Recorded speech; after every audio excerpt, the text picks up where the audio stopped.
Olá, meus alunos, tudo bom? Hoje a professora Daliana traz para vocês a leitura de um conto escrito pelos irmãos Grimm. Antes, vamos saber quem eles foram? Jacob e o Henry Grimm foram dois irmãos que até hoje fazem muito sucesso por suas histórias e contos que fazem a inspiração de crianças e adultos e foram e são inspiração para diversos filmes. Alemães, os irmãos Grimm viveram nos séculos XVIII e XIX e foram ambos acadêmicos, linguistas, poetas e escritores. E eles dedicaram suas vidas ao registro de diversas fábulas infantis, ganhando muita notoriedade na época, que com o tempo tomou proporções globais. Mais ainda, foram responsáveis por grandes contribuições para a língua alemã, tendo ambos trabalhado na criação e na divulgação do Dicionário Definitivo da Língua Alemã, obra que não chegaram a completar por causa de suas mortes. Os contos de fadas eram até então fábulas que faziam parte da cultura local, ou seja, eram passadas de pais para filhos, de geração em geração.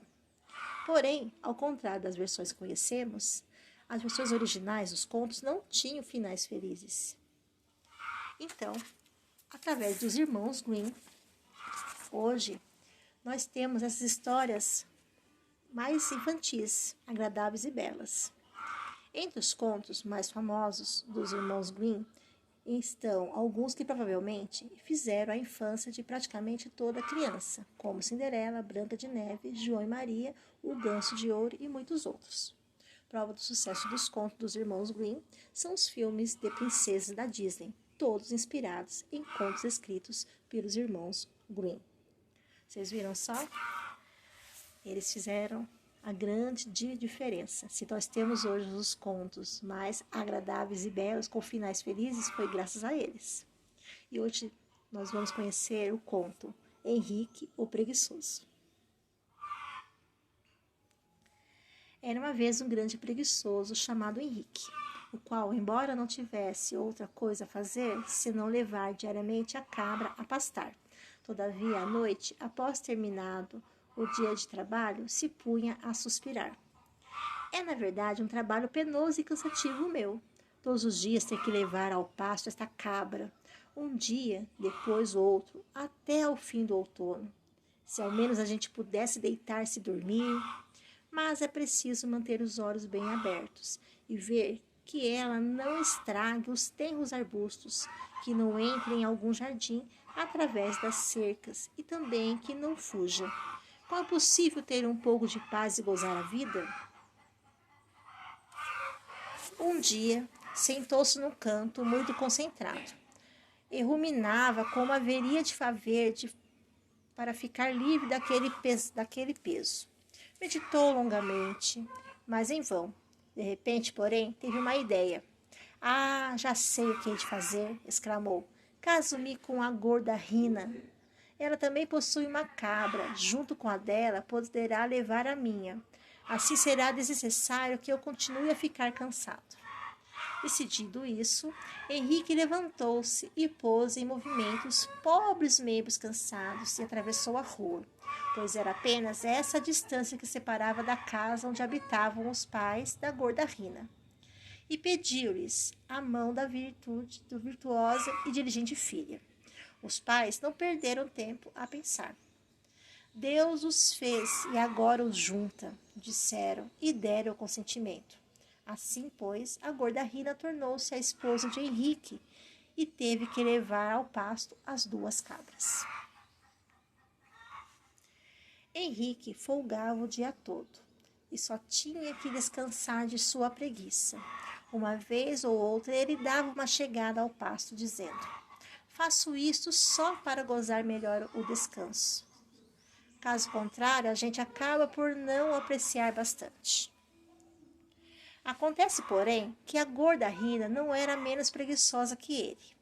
E um belo dia disse: querido Henrique, para que havemos de amargurar nossa vida sem necessidade e desperdiçar os melhores anos de nossa mocidade, essas duas cabras que com seu irritante balido nos despertam todas as manhãs no melhor do sono, não achas melhor dá-las ao nosso vizinho em troca de uma colmeia? Poderemos colocar a colmeia no fundo do quintal, em lugar bem ensolarado, e não teremos preocupações com ela. Não é preciso vigiar as abelhas, nem a levar a pastar. Elas voam por conta própria, e sozinhas encontram o caminho de volta para casa. Além disso, produzem mel sem nos dar a menor amolação. Falaste como uma mulher sensata, respondeu Henrique.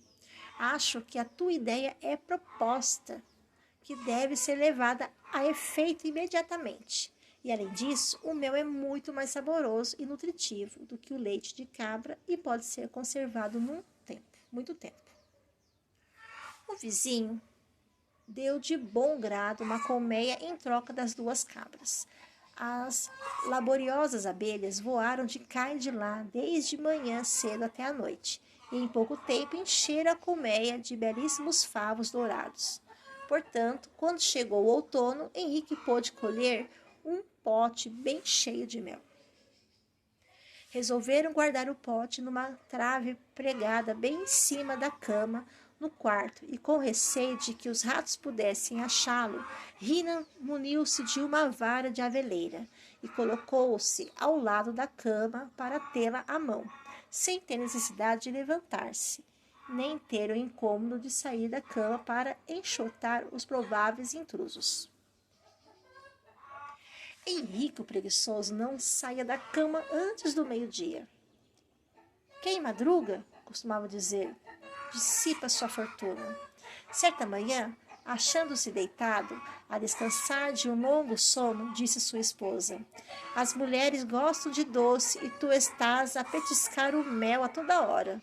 Antes que comas tudo sozinha, será melhor que compremos com ele um ganso e uns gansinhos. Mas é preciso primeiro termos um filho que os acude, respondeu Rina.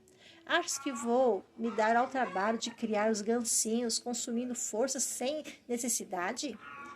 E imaginas que o rapaz cuidará dos gansos? Hoje em dia os meninos já não obedecem, fazem apenas sua própria vontade, porque se julgam mais inteligentes que os pais. Assim como aquele a quem mandaram procurar uma vaca perdida, que em vez disso foi correr atrás de ovos de passarinhos. Oh, retrucou Rina, o meu se sairá mal se não obedecer. Pegarei uma vara e lhe sovarei o lombo. E como demonstração, apanhou a vara que tinha a seu lado para espantar os ratos e gritou: queres ver como? Eu surrarei assim. Deu um golpe no ar, mas teve a infelicidade de atingir a jarra de mel. Ela bateu contra a parede e caiu ao chão, em pedaços. Todo o mel escorreu pelo assoalho.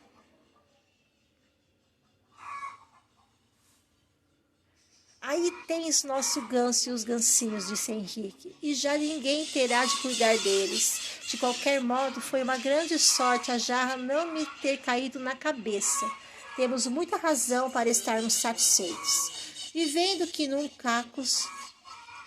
cacos ficara um pouco de mel, estendeu o braço para apanhá-lo, dizendo alegremente: este restinho, minha mulher, vamos saborear juntos e depois descansaremos do susto. Não importa que a gente se levante um pouco mais tarde que de costume. O dia ainda é muito longo.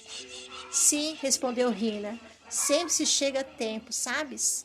Certa ocasião, convidaram o caracol para um casamento e ele se pôs a caminho, mas em vez de chegar para as bodas, chegou para o batismo. Em frente à casa, tendo tropeçado na cerca, ele exclamou muito compenetrado: bem dizem que a pressa não é aconselhável. E assim termina o nosso conto. E espero que vocês tenham gostado. Um grande beijo a todos. Até a próxima.